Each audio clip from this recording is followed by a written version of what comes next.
Hi, everybody. It's Mimi from Be Heard, Empower Yourself. And I'm feeling pretty empowered today. I've had an interesting week with these hurricanes in Florida. And today I have a lovely woman who wrote a book called Seeing Eye Girl, a Memoir of Madness, Resilience, and Hope. And her name is Beverly Armento. Did I pronounce that correctly, You Beverly? got it. You got it. Well, say hello, Beth, to our listeners. Hi, everyone. I'm happy to be with you all today and with you, Mimi. Oh, good. I'm glad to hear that. And your book recounts your challenging childhood. I had a childhood that was a little challenging too. My father was an alcoholic, and my mother was very cold. So I grew up kind of in a situation where I didn't really feel loved or wanted, and that made a big difference in how I entered adulthood. And Absolutely. I'm sure you're going to relate. We're going to relate to each other's story Yes, because both stories are about resilience and absolutely. and strategies and how we navigated our circumstances, which when you don't learn coping skills or have that support from your family, um, this is a story of hope for both It your is. story and my story. But let's And start with yours your story. too. Yes. Yes, yes. So, what inspired you to write The Seeing Eye Girl? What made you do that? Well, it's odd because all throughout my life, I thought I would write this story. But I had a big career as an educator. I was busy all the time. And it was way, way in the back of my mind.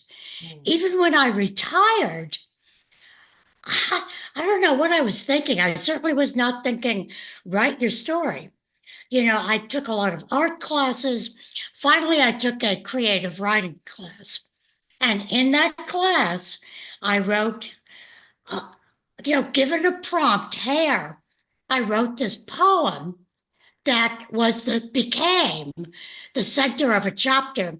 And it was about the first time mama beat me, Oh, like really beat me. And when I wrote that poem, I could not read it.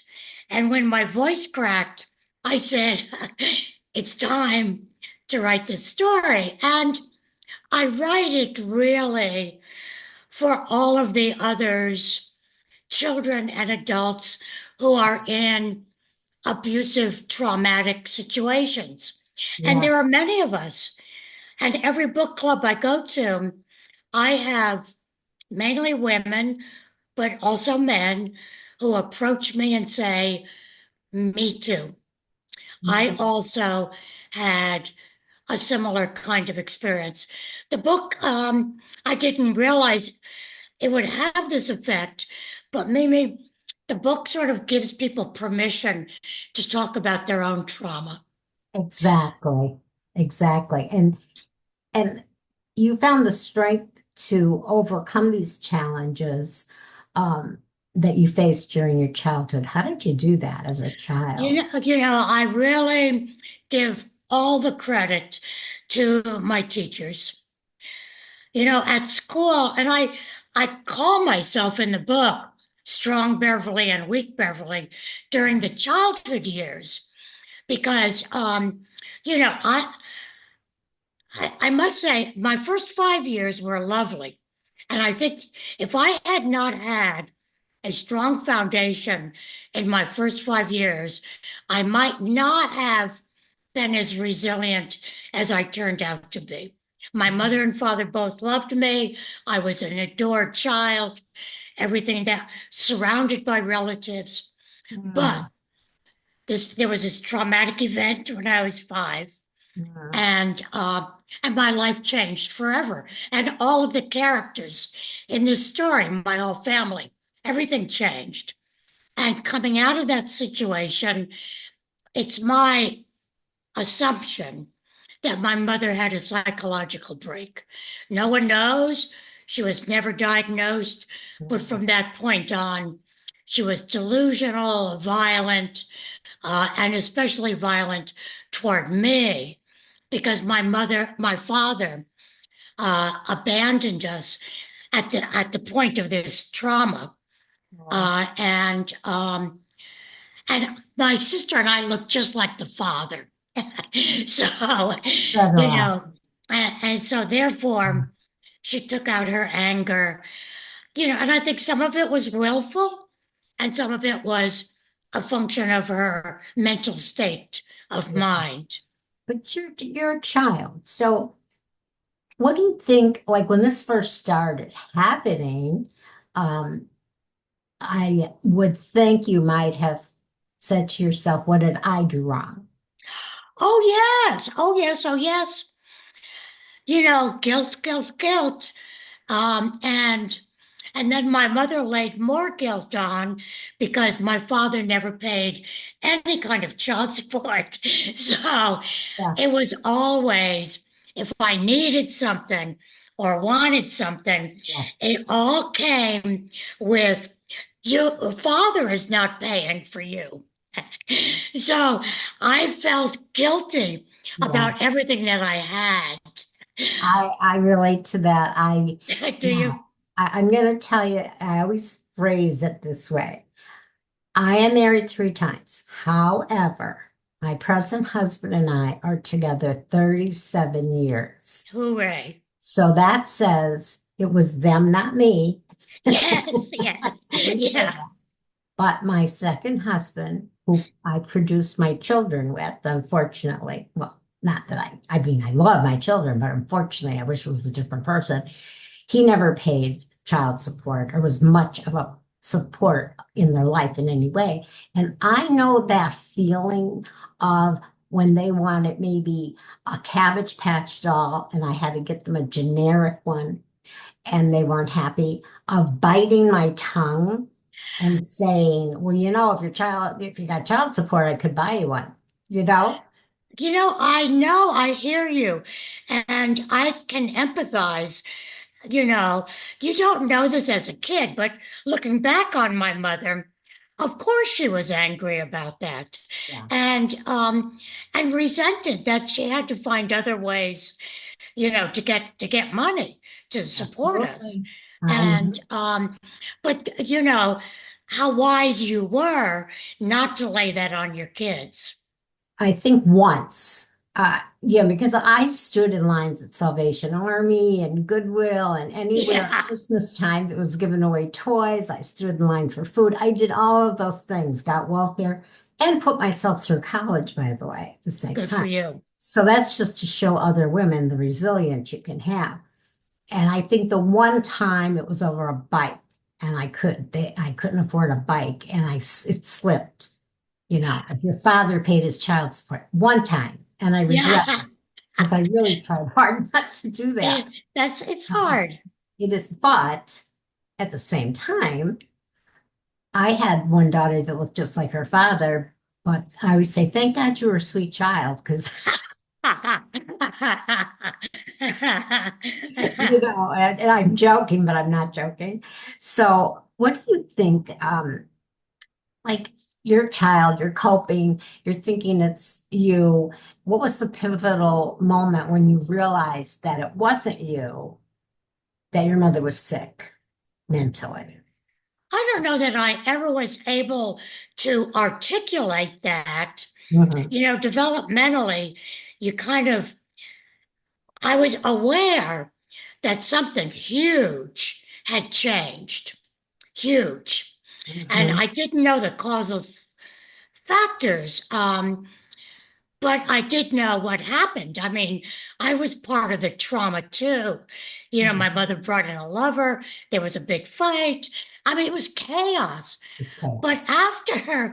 after she took up with the guy that she was fooling around with, and he becomes the stepfather, Oh, all of my possessions, and I had up to age 5, I had dolls, a dollhouse, an mhm. easel, finger paints, clothes, beautiful clothes. I don't know what, but I mean, it was a wartime, for goodness sakes. And Mhm. they, and I was well taken care of and I was loved and all of that. So the shift from that period of time, and then, well, she sent my sister and me away for a year and a half After because, father left? well, first of all, there was a trial because when there was the big fight, the cops came and arrested the lover, and there was a big trial. And so Her boyfriend. my mother had to Okay. get us out of the way. So the trial was her boyfriend. The boyfriend had beat her up or whatever. I say again, What was the trial about? well, he assaulted my father. And so, Oh, okay. yeah, so they put him in jail and there was a charge, Okay. couple I of got charges. you. And yeah, they beat other up pretty good. Yeah, but So, it was man on man. Okay, good. I gotcha. yeah, yeah. And so they had to get the kids out of the way. They took us Mhm. up to Western New York to stay with my mother's family. So I had a period of time, a year and a half actually, away from the family. Oh, Then she comes and gets me. But by that point, she's pregnant with the lover. She We've lost all of our possessions. oh And my. we moved my father is gone, totally out of the picture. So He's I gone don't know. because she picked this other man. Yeah, she picked the other man. But he didn't And just leave her. That's, he left yeah, you. left Okay. the kids, left everything. Mhm. But so then we go to Miami and we're in housing projects then through the rest of my life. So all of a sudden we were poor, and had nothing. And so all of my possessions, and when you're 5 years old, your dolls, your Oh, clothes, your yeah, dollhouse, sure. those things mean a lot to you. Of course. Of course. So I knew something was wrong, but I saw her. She had never slapped me, never. And now she was beating me and pinching me and pulling my hair. And so I was like, what? What is going on? How about your sister? Was she doing it Well, too? my sister was a baby still. Oh, she was really, oh, okay. She was just a toddler. My So, mother eventually did start to beat her too. mm, But as my sister says, today, I was always getting it first. And by that time, Mama was tired. she sounds like a comedian. I know. I mean, you can't make this stuff up. No, no, no. Oh my gosh. So that's terrible. So how long is this went on for how long then? Um, 17 years. 17 years. 17 So years. yeah. And did you tell anybody, like No, teachers or no, yeah, we didn't no. do that back You then. you didn't either, did you? No. My No. father was a binge drinker, and so that meant the weekends were hell because he did work, kept a job, he supported us and everything. My mother worked because I think she didn't want to be around the kids. So basically, when I'd come home from school, my mother would be going to work or coming home from work, and my dad would be going to work. But when he drank on the weekends, he wasn't a happy drunk, Yeah. and he was adopted, and it'd be bedtime. We'd be trying to go to sleep, and he'd call one of us down, and we'd have to sit at the kitchen table and hear about his horrible life and all this stuff, Wow. like for an hour, 2 hours, Oh and my. yeah, and I wouldn't say a word, but I guess now by this time I was becoming a teenager till I was rebellious inside, even if I wasn't doing anything. And he would say to me after a while, well, if looks could kill, I'd be dead the way you're looking at me. Oh, So, I mean, I didn't do anything but say anything but the look, it's like, But my mother, well, he hit her once and I heard the slap.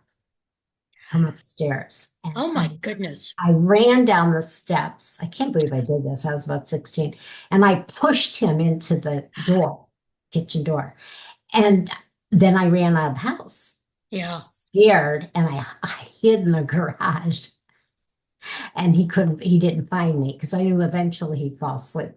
But yeah, I understand that chaotic growing up, but I never told a teacher or anyone No, no, no. what's going on in my house. And Now, right. I never told, but back in the day, teachers were not required. I mean, I had bruises. I mean, I was being physically beaten as well as all the emotional stuff, but I had obvious bruises.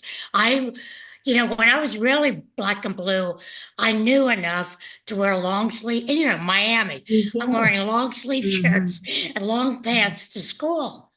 Um, and or long skirts that we all wore in the day. Yeah. Um, but so somebody must have seen those things. But they never. No one ever asked me, and Yeah. I never told. Now there were social workers that came into the house. We Oh, were on we were on welfare, and my mother was blind, and when so did you become blind, Beverly? she was diagnosed as a baby with Uh-huh. this rare eye disease. No Okay. one else in her family has it. The doctors did not know enough to know what it was or how to deal Hmm. with it, but they knew she'd eventually go blind. So all through her childhood, her vision kept deteriorating.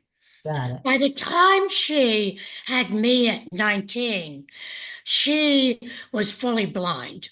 Fully blind. Oh, so she was Yes. already blind. That Oh, that no. complicates the story. In addition, everyone in her family is very artistic, and you would not believe the beautiful drawings she did as a teenager.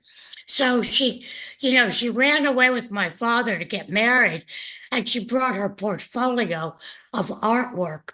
And that is one reason why after you see, when we were in Miami, she met Dr. Bascom Palmer.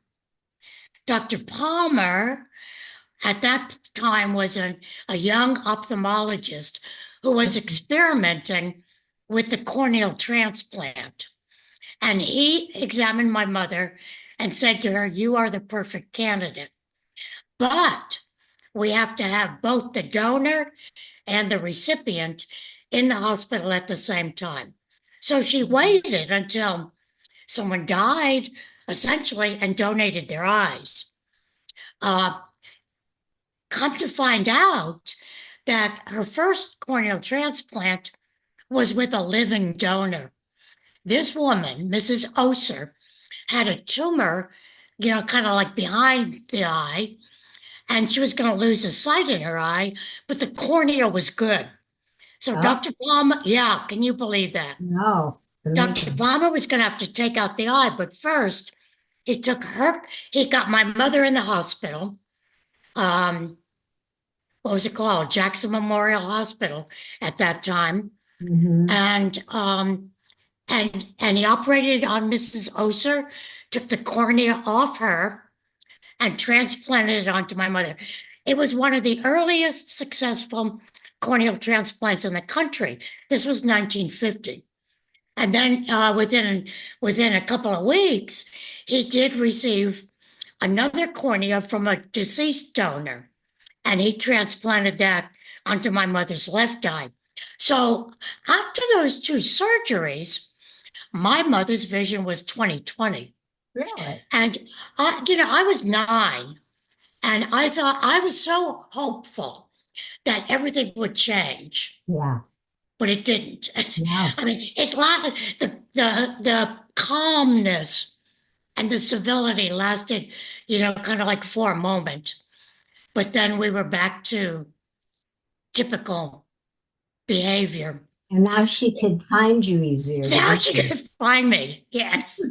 She could find, amazingly, she always knew where I was. I mean, I'm sitting here thinking, and not to be laughing at the tragedy, but that keeps me sane. I laugh at dark things. But to think about it, she's blind. Couldn't you run fast enough and hide? But, it's your mother too. It's It's like my that. mother. And Yeah, it's, like it was your father.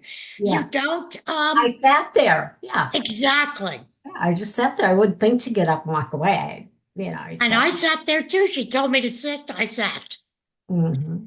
You So know now what she, happened? go ahead. You know what happens?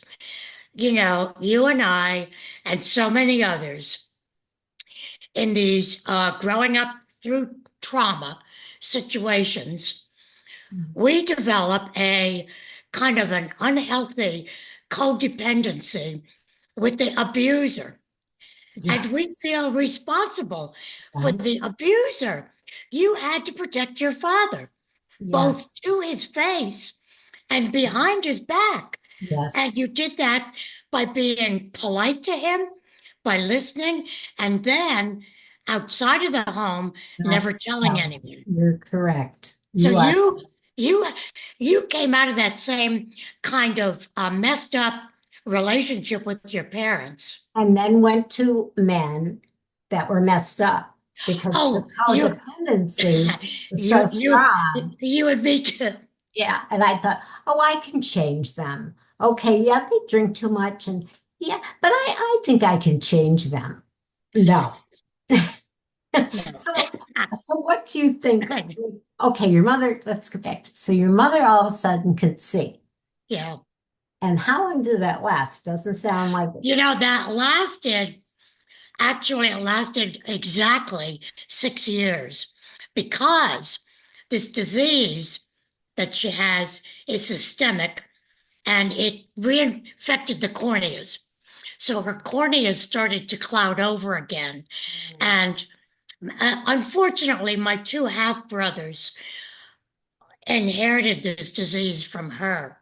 Oh, And yes, and the cornea, the fresh cornea, on my brother Michael lasts 6 to 10 years also, and they have to wind up doing a new corneal transplant, as they did on my mother in now, 1956. did She had two she, more. was she with, how long was she with the stepfather? Did she stay married to Do him? you know, do you know that man kind of was, I mean, poor guy, in retrospect, I see. I think he was in way over his head. He did not know what to do with her. She also was very abusive to him. They physically fought a lot, Mhm. and sometimes it was with kind of weapons. There was a knife, there was a whatever was around, And what you about the know. boys? The boys, Huh? she had boys with him, right? Yes, the two boys. So they were Actually, subject there was a to. baby that died, and then the two boys. Yeah. And how much of the chaos did the boys endure? Do you know she never physically touched them? They were never hit, never. Hmm, However, interesting. you know, they were neglected children. They were neglected. Their father did not know really how to father them. He Mhm. was a very quiet man, and he was completely cowed by my mother. He stayed those 17 years. Oh He my. he walked out, Mimi. I graduated from college in Mhm. 63. My Mhm. sister graduated from high school in 63. And within 2 weeks, he walked out. And, of course, everybody was upset. And I was like, oh my, because that meant I was like in charge of everything. And I was getting my first job teaching.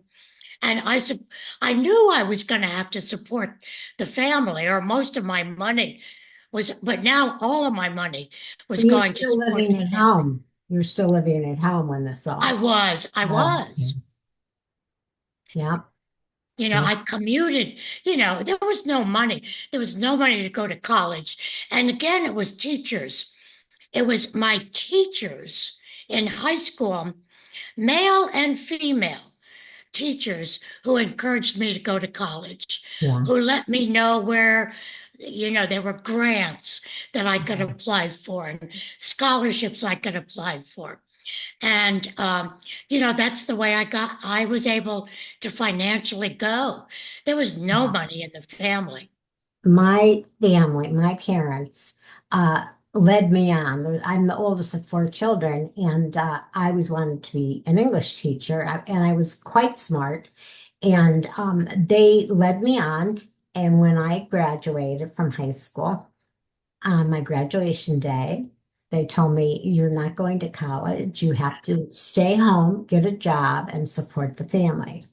Oh, who told you that? Your grandparents? My Your parents. parents? Yeah, yeah. Your Yeah. pa Oh And my. I never was like led to believe that. So it was really crushing. And I tried all kinds of ways to have a life outside the house. And so did my brothers.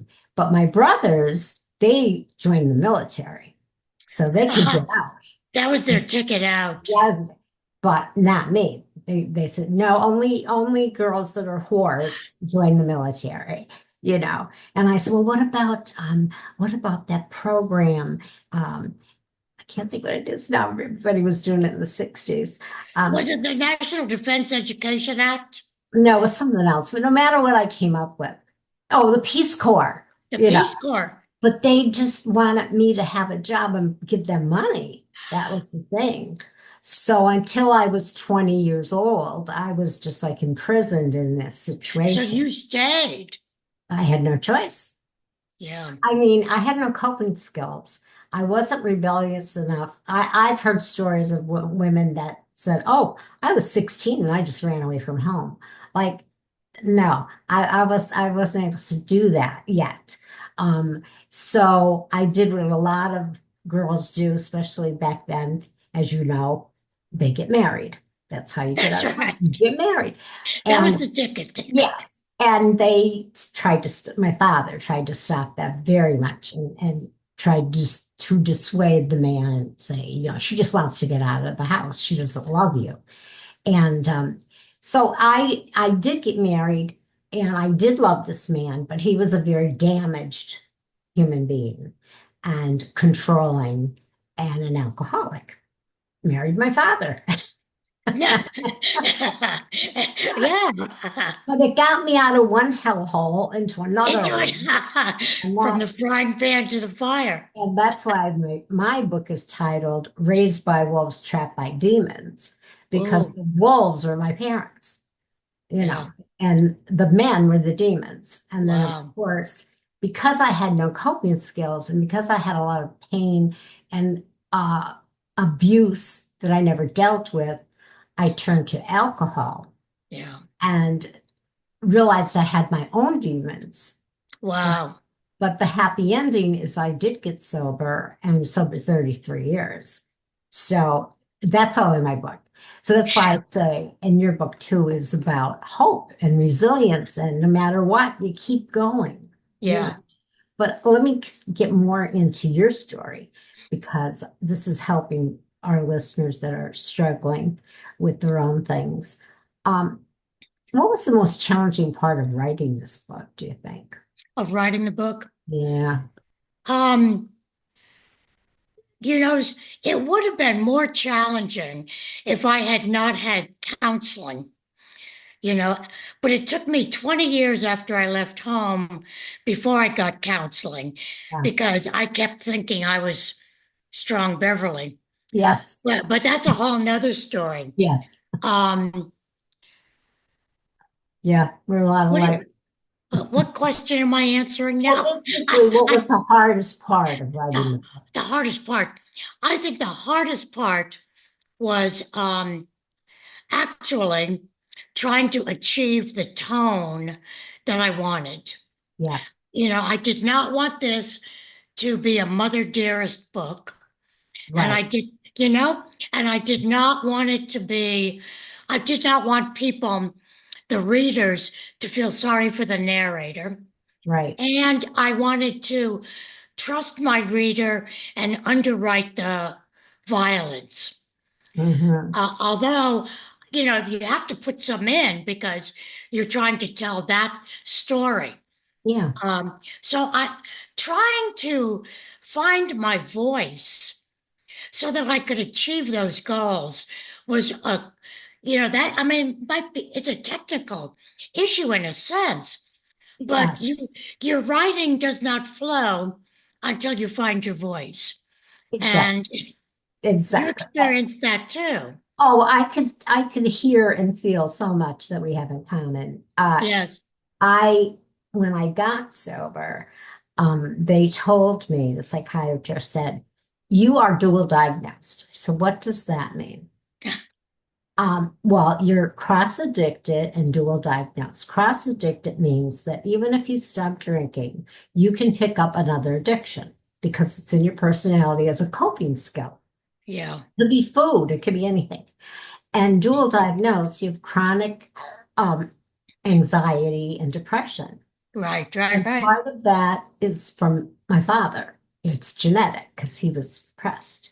So that's why you drank and liked it because you were self-medicating. So I went 28 days in a rehab, got a lot of counseling there. I went to counseling for 9 years straight. Yeah. And I did in person, group, and inpatient. I Yeah. mean, I worked on myself, trust me. Yeah. Right. And when I wrote this book, both my parents had died. That I would helped. not, yeah, I would not have been able to. Yes, I I'm think that truthful. yes, yes. I think that's one of the reasons I kind of didn't jump on it too. Yes, Um, all of the parents and parent figures are deceased. yes, Um, but it still takes you a long time because, nobody jumps with joy over writing about a childhood like ours. Except, I think you write it because you think it's going to help other people. And, absolutely, and absolutely. it's a Mhm. deep dive into Yeah, one person's experience. So your book and mine become like case studies. that's a Okay. good term for And it. and Yes. hopefully there's enough light and direction in there that people come away not, sunk in the trauma, but feeling a sense of hope Yeah, and yeah. resilience. What what I was blessed in a way with a little escape hatch because I grew up directly across the street from the library branch for my Yeah. son, Yeah. directly across the street. Yeah. So my escape was books, and I would just go over there and get all these books and go up to my room, and I would put records on, and that saved me. I mean, there were times though where, my dad would come to my room and say, you have to spend time with your family. I For really sure. didn't really want to, but I'd rather read the books. But that helped me. That and the church, because at the time I was a Catholic girl, and they have what was called Catholic Daughters, which is sort of like the Catholic Girl Scouts. Uh-huh. So those two things, and school, my schoolwork, and I had friends at school. I mean, they saved me. My best memories of childhood are outside of my house. Yes, yes. Mine That was too. wonderful. All the time out of my house was wonderful. It was just in that house that was hell. That Right, was right. hell. Oh, Yeah. exactly, exactly. And I bet most of the kids that come out of these situations would say is the same thing. Church and Mhm. school and the library. These Good are things. Yeah. places Yes. of where you're safe, where people nurture you, Yes. where I mean, I felt all through my schooling that teachers were sending me signals that I was capable, competent, Yeah. strong, and I kept believing them. Thank And heaven, right? and It's you did too. somebody. And those worlds that we created in our minds, because Mhm. you and I are very alike that way. I could see that. We escaped through the books we were reading. Yes, yes. And I never thought of being a writer then, but I did want to be the English teacher because of Yes, reading so much and what a wonderful career I would have. And I think there was a lot of resentment that they blocked that. Um, my father got sober when he was like 60. Okay. So I did have time to have like an amends type situation and have a relationship with him. And my mother never thought anything was wrong. So oh goodness. she didn't think she had anything to do with it. But Or she wasn't brave enough to say it out exactly. loud. Yeah, exactly. But when she had to be put in a nursing home, I'm in Florida and her other children are all up in Pennsylvania. And I was the one that had to do everything. And I don't mind, I'm not complaining, but I made sure I put her in the best nursing home in the area. It was the Jewish home. I had worked there, so I knew when I was a teenager, I worked there and I knew it was clean and the people were good and it was a good place. I Good. got her in there and she was mad. And then but she had to be there. She couldn't take care of Couldn't herself. take care. Yeah. And I remember the one day I went up and I got her cell phone so that she could call me anytime, or I could call her. And I was doing different things. And she said to me, "Why are you so nice to me?" Oh, And I said, "Because you're my mother." yeah.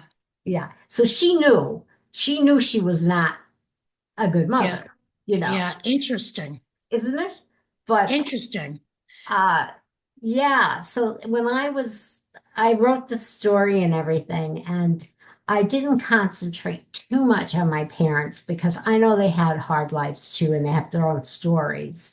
And I forgave them a long time ago. And it didn't bring too much up for me because I already had done a lot of work on myself and am in therapy right now. I was in therapy before I wrote the book because of the Parkinson's and you know, Right. all the Right. situations. And it was the best thing that ever happened, though. It was like brought a different to the surface, a different aspect of who I am. Yes. Yes. And And how do you feel yeah. about that? Oh, About yes. the Oh, book changing? absolutely. You know, you tell yourself these stories for so long, like Mhm, it's it's my fault story. It's mhm. all my fault, Yeah, and I should have, and I should have, and I should have. yeah, And why don't you? Even, you might like I literally ran away from home, but you find out as soon as you run out that you're running with everything right there in it's all there yeah. inside of you. So you're not running away from anything. Wherever you go, there you are. Yeah. So all the trauma goes right along with you. Yes, It's your yes, baggage. yeah. Um, And yeah. you unpacked a lot of that baggage. And looking back, is there anything you could have done differently? I think, I think the answer is probably no. Mhm. Probably no. Um, I like you. We were good girls. Yes, And I did love my mother. And you did love your father and yes. your mother. Mhm. And I kept being hopeful, although I finally kind of gave up on this idea. I was hopeful that my mother would change. And of course, that wasn't a realistic hope. But the hope for me that saved me, finally, I mean, after 17 years, and then the culminating year was the first year that I was teaching after college. And by that time, of course, my stepfather had left, and then my sister went off to nursing school. And so I was there with my mother and the two half brothers. So I got everything, Yeah. everything. Yeah. And my mother was blind again by that time. And, the beatings were just worse than ever. And psychologically, she was just hammering me. She thought I was a communist. She thought I was running around with her boyfriend. I mean, Paranoia, it was just delusion. coming at me Yeah. right and left. And I actually planned how I was going to kill myself. Oh, Yeah, I had a mm, plan, and I went through this kind of long night of the darkest night of the the soul dark night of the kind soul. of thing. Hmm. I And get it. um and I was just struggling. She had beat me, and then the boyfriend was there, and then she kept beating me. And I was going back and forth in my brain, you know. Okay, I had two choices to drive the car into the Passaic River or stay. Just stay and get stronger and support the family and keep on doing on what you've been doing. My third choice of just leave. All my friends, my sister, they were telling me, just leave. That was not a choice for me. I did not feel like I was strong enough to make that choice. Yeah. So that night, as I was struggling, all of a sudden it became clear to me that I had a reason to live. And for me at that time, it was teaching. Yes. I so loved teaching. Yeah. And I had these fourth graders who adored me and I adored them. And life in the classroom was wonderful for me.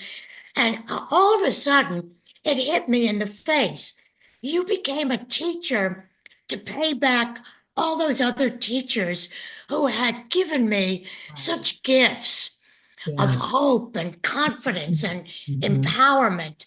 And you were on a mission. You're on a mission. What's wrong with you? You can't commit suicide, and you can't stay because Yeah. it's killing you. You were Yes. gonna wind up dying, period. So If you, how old are you then when you finally I left? am 20, I am 24. Yeah, because you went through college instead. Yeah, Yeah, yeah, and she's still I'm beating you. 24. And she's still beating me. And your And stepfather never stopped her. well, no, no, no. He was frightened. I think he was really frightened of her. He Yeah. would like he would like put up his hands and he would like hold her hands when she was coming at him, but he never hit her. I never witnessed And he that never he said, touched her. stop hitting Beverly either. He never like went to your Nobody defense. ever, no, no, no one ever said that. So of No. course you felt like you deserved it Yeah. because there were witnesses, adult witness that was It's just allowing it as if it was the thing you did. that's right. That's it. Well, when that happens, you don't know what normal is. You don't know what normal is. That's Right. the problem. But And you do know this is wrong. you know it's wrong, and then you get older, and then you're trying to figure out an escape. And I totally understand what you went through. And then the looking back, um, I did not do certain things, and I go, oh, why didn't I take that risk? And why did I do that? Because I wasn't strong enough. I wasn't. And I was offered a wonderful job with Capitol Records. They were moving to Los Angeles. I was in Scranton, and they had an office there. And they were going to pay for my ticket, pay for my apartment, have me train their people, and then send me back. And my father's like, I'll throw myself in front of the airplane. There's no way you're going. Now, Oh, I thought back at later years. I said, why didn't I just tell him I was staying over at a girlfriend's house, pack a suitcase, and leave? Because I wasn't capable yet. I had totally. never I mean, left home. that takes the air out of me. That's abuse. That's That is yes. abuse. They stopped me from living what might have been a different life. Oh my goodness. Oh my goodness. And It's hard for people who can't identify with this kind of a life. No, I mean, you don't it's hard understand. for them to get it. Like, why didn't you? Why didn't Why you leave? didn't you Right. just go? Or people say to me, why didn't you leave? Why didn't you leave a long time ago? Well, because I was codependent, because I was guilty, because I was in, Brainwashed. You're huh? brainwashed. You're Yeah, yeah. brainwashed Well, too. you This are is right. normal. It's It is a normal. form, it is a form of brainwashing. So I'm telling you, we have very similar stories. Absolutely. Oh, I Um, think so. so are you working on anything new? Would you plan on writing another book? Well, yeah, I just finished a reflection journal. It's Ah, called Life's Turning Points. It's a yeah. personal reflection journal, and Oh, that's me when I was 7 months old. yeah. And so I drew. This is for people who want to write their own stories. Oh, So good. I drew vignettes from my own life, and then give people probing questions to write about. But but I'm working on two books actually. If I should live so long, one one is a book about my father. That's a Yeah. whole another story, and that's going to be called Willpower, the Oh, okay. the power of the will. Got you. And then I really want to do this.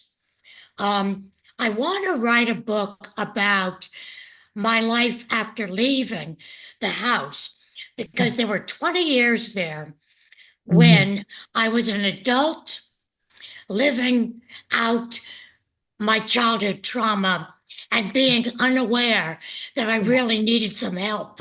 Well, I put all that into one book. So I have from the childhood, all through the abusive childhood, and then the adult and the bad choices.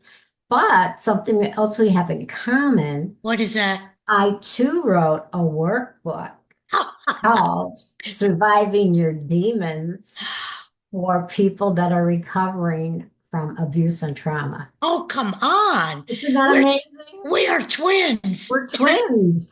We're sisters by another mister, I guess they call Yeah, it, right? that's But good. unbelievable. So the advice, I was going to say, what advice would you give to aspiring writers, especially of memoirs? But you already told me you wrote that book to help them do that, right? Yes, yes, yes. I think, writers who want to tell their stories, want to tell a memoir, create a Mhm. memoir. Yeah. Um, First think clearly about like why you're doing it and Yes. and the kind of tone you want to Yes. achieve. Try not to write it when you're full of anger Oh, no. because nobody wants to read that kind of a No. book. There's enough of that, Yeah. out and about. In my memoir, I made a point of being brutally honest Yes. about things that I did as an adult, not excusing why I did it, but that I did do it. And when I got healthier, I understood why. Okay. And that some of the survival things that I had to do. And in my book, I do list real names. A guy that tried to rape me. I put his real name in there. I pulled no punches. Uh, Good. I had dealings with people that were actually in the mafia. And my husband said, I don't know about putting the real names in. I said, why? In my reference page, I have from the Scranton Times newspaper, they had committed this crime. I'm not making it up. I can prove it. Yeah. Right, And right. I said to him, and they're dead anyway. But Yeah, you have to be brave and you have to be honest that's right. and you have to have a clear, know your message. You have to know what your message is. And my message is that we all have a purpose. And whether you had a good childhood or a bad childhood, we all have a purpose. It's Yes. just sometimes it's a convoluted, twisted way before we find it. Oh, absolutely, absolutely. But it's there for the It's looking. there. It's A- there. And Uh-huh. I think it's real important for young people kind of coming through any kind of trauma. And there's so much that young people experience today that you and I didn't experience growing up, like guns in schools and things Oh, like yeah. that. Mhm. Oh, yeah. That's a whole nother source of real serious trauma. But know clearly what your intent is, and remember, you can always, we have the power of choice in our lives. We Mhm. can choose to be happy. We can choose to be creative. We Mhm. can choose to write a story. Yeah. Um, and if you write a memoir, of course it's all true. You You need to should. don't, Mhm. don't exaggerate Right. anything. Don't make up fantastical stories. Mhm. Most of our lives are so extraordinary to begin with. You don't have to make anything up. Well, I will say that my one doctor that read my book, he finally read it. It took him a while. He said, "Oh, I finished your book." I said, "Oh, what'd you think?" He said, "It was excellent." And that meant a lot to me because Oh, yes. he's, a man and educated man, and he really liked it. He said, "I just didn't know you that way. I don't know you and have that persona." And the last thing is, I had a 16-year-old boy that was a friend of my grandson's, and I found out that he bought my book and read it and follows me on Instagram. Wow. And I said, okay, this book could reach anybody, not just women. Yes, yes. Oh, Yes. yes. So that's what we're talking about. And it's been wonderful. We ate this hour up like crazy. I'd like to meet you for lunch. Too bad we don't live in the same state. Well, listen, we're not that far away, Mimi. That's true. And you never know. Well, we'll talk again, I'm sure, Oh, especially I about, would, lo- the I would next. love that.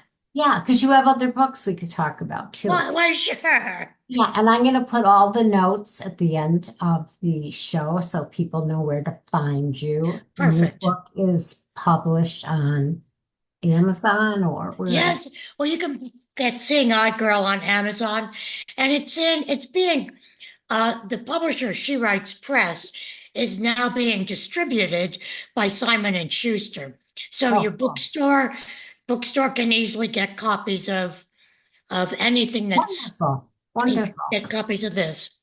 Thank you so much. You were a wonderful guest. I'm glad you came, and I hope our listeners enjoyed it. Thank you so much for inviting me. It's wonderful to meet you. Oh, And thank you so we'll much. do lunch one day. We will. You never know. The world is crazy. Things happen. All right.